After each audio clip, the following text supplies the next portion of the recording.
Okay, let's jump into this. A while ago, I made a video on how AOC and the media were jumping at the opportunity to criticize Hope Hicks, stating as if factually she would not show up to court and testify against Trump. It was such a big deal, as if these people can tell the future and knew for a fact she would not show up. Well, she did. So I decided to do an update video to not only prove the point that the media can't be trusted, but leading into some facts showing how many times they've been wrong and how many times they've lied. Not to mention the important things that they did not cover. So some of you must be asking, well, why am I not doing what everyone else is doing and covering the Trump impeachment?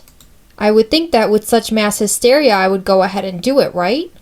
Wrong, because just like the Hope Hicks case, the Mueller report, which somehow now ties into this impeachment, and the Kavanaugh problem, it's just yet another dose of media gossip, because if they don't gossip, they die. So I'm not doing anything on the Trump impeachment. So how did the Hope Hicks case turn out? Well, shocker, she showed up, meaning their dumb accusations were wrong. But no one wanted to admit that they were wrong, so instead, they come up with headers like these. Hope Hicks testified on obstruction allegations. Hope Hicks draws line on Russia testimony. Hope Hicks limited testimony divides House intelligence. Hope Hicks refused to answer 155 questions. That's very detailed. Gerald Nedler wants Hope Hicks to clarify testimony. So in dishonor of the media, let's take a look at some past bloopers. On September 11, 2001, NBC News reported that a bomb went off at the Pentagon. And how did they know that as an absolute fact? They didn't. It turns out it was a plane that crashed into the Pentagon. How do you get bomb from plane? In 2008, a reporter for Miami-based Income Securities Advisors found a 2002 article about United Airlines filing for bankruptcy. The article wasn't dated, so the reporter assigned it the date that it was searched. So it gave the impression that it was breaking news. Not only that, the reporter also relayed the information to Bloomberg. So of course the story went up, and United Airlines stock price dropped by 75%. Traders gave off 15 million shares and the company was trying to redeem itself. That's your media, people. A tourism reporter for the China News Service was tasked with filing in for her finance reporters that were on vacation in 2005. She wanted to give different perspectives on how an appreciation of China's currency would affect the local economy. So she pulled different pieces of articles from the media outlets to form her own facts and opinions. Well, what ended up happening was that news broke out that there were plans to appreciate the Chinese currency. That kind of a move would have weakened the dollar against Asian currencies. And of course, Bloomberg got hold of the English translation and spread the word. So of course, investors dropped the US dollar and started investing in Asian currency.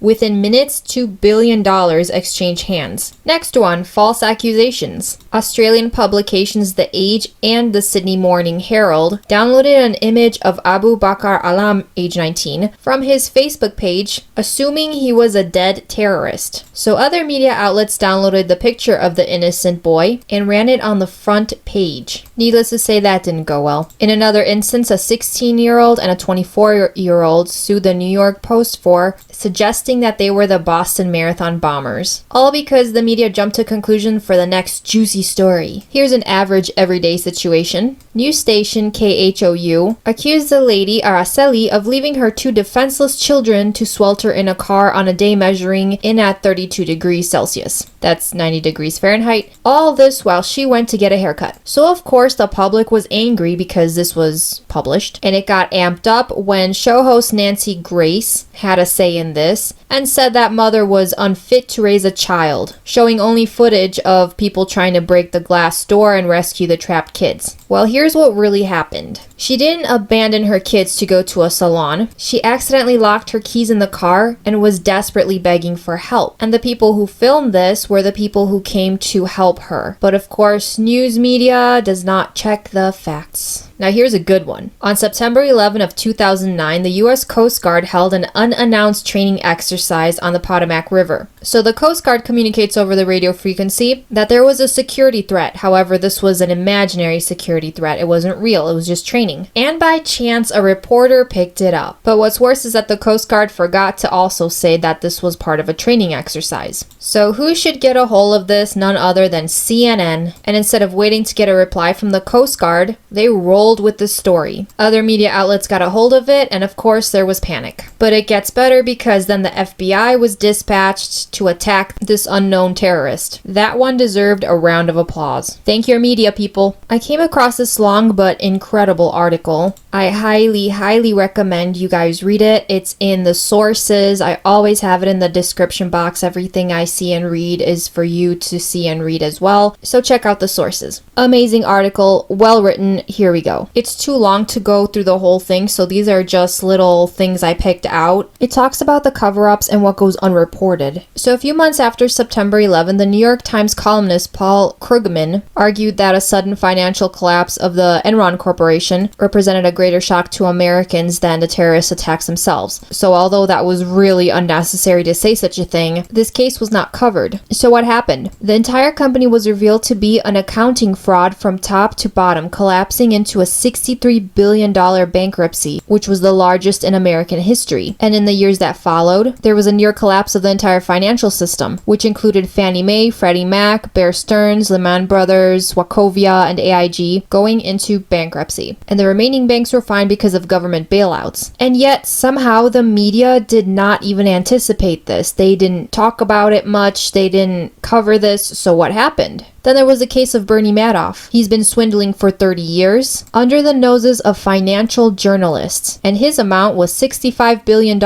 And yet again, the media entirely failed to report these suspicions, or almost entirely. So why am I mentioning this? What does this have to do with politics? Well, this article in this paragraph puts it so well. In many respects, the non-detection of these business frauds is far more alarming than failures to uncover governmental malfeasance. Politics is a partisan team sport, and it's easy to imagine Democrats or Republicans closing ranks and protecting their own, despite damage to society. Furthermore, success or failure in public policies is often ambiguous, but investors in a fraudulent company lose their money and therefore have an enormous incentive to detect those risks, with the same being true for business journalists. If the media cannot be trusted to catch and report simple financial misconduct, its reliability on more politically charged matters will surely be lower. That's why. So the reason that I read the past paragraphs is to let you know that when something matters and should be published because it can end up in a crisis for the public or someone who may have a lot to lose, and yet the media cannot cover that, yet they put spins on politics because that's where the juiciest gossip is, how is there any credibility? None. There isn't. Then there was this piece back in 2001. The attacks that happened in the US were given credit to radical Islamists of Al-Qaeda. Their enemies happened to be Hussein's regime. So through misleading public statements, false press leaks, and even forged evidence such as the Yellow Cake documents, the Bush administration and its allies used the American media to persuade the US citizens of Iraq's non-existent WMDs, that's weapons of mass destruction. And because they pose a deadly threat, it required elimination by war and invasion. Though of course you all know how that went. To clarify, Yellow Cake is a form of uranium.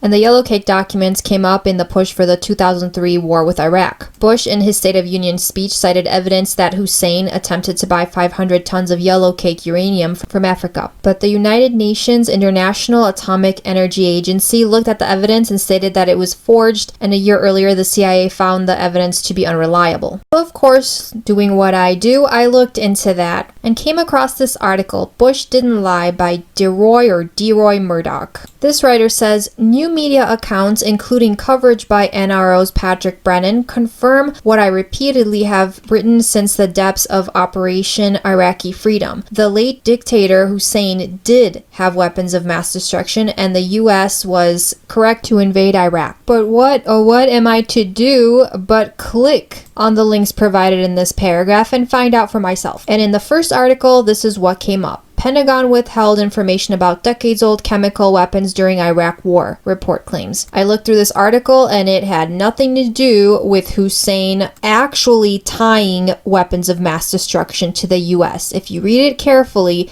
it's worded in a way to make it sound like it, but it's not. Then the second one, there were thousands of old WMDs in Iraq. To show you what I mean, I added this paragraph and you can read it in its entirety, but I'm going to skip to the bottom. Moreover, many of the weapons were developed or bought by Iraq with US help when Hussein was fighting Iran in the 1980s. What part of this is fact that Hussein was making weapons of mass destruction specifically to destroy America in 2001? Because I'm seeing something very different here. But anyway, back to the article and a verbal slap in the face. True facts were easily available to anyone paying attention in the years after 2001, but most Americans do not bother and simply draw their understanding of the world from what they are told by the major media. Then came this article with Sidney Schanberg, one of America's Vietnam War reporters, who published evidence demonstrating that the ridiculed claims of America's Vietnam MIA movement of the 1970s and 80s were correct. The Nixon administration had deliberately abandoned many hundreds of American POWs in Vietnam at the close of the war. These charges were publicly confirmed by two former Republican House members, one of who independently co-authored a 500-page book on the subject, which documented the POW evidence. And here's the problem. Almost as striking is the manner in which the mainstream press has shied away from reporting the POW story and McCain's role in it, even as the Republican Party has made McCain's military service the focus of his presidential campaign. Reporters who had covered the Vietnam War turned their heads and walked in the other direction. McCain doesn't talk about the missing POWs, and the press never asked him about them. And to close my tribute to the media, one last article about none other than the state of California. The City Council of Bell, California misappropriated millions of dollars of public funds and did so in a way that any competent beat reporter should have caught. Yet the Los Angeles Times didn't break the story until the abuse had been going on for years. Why?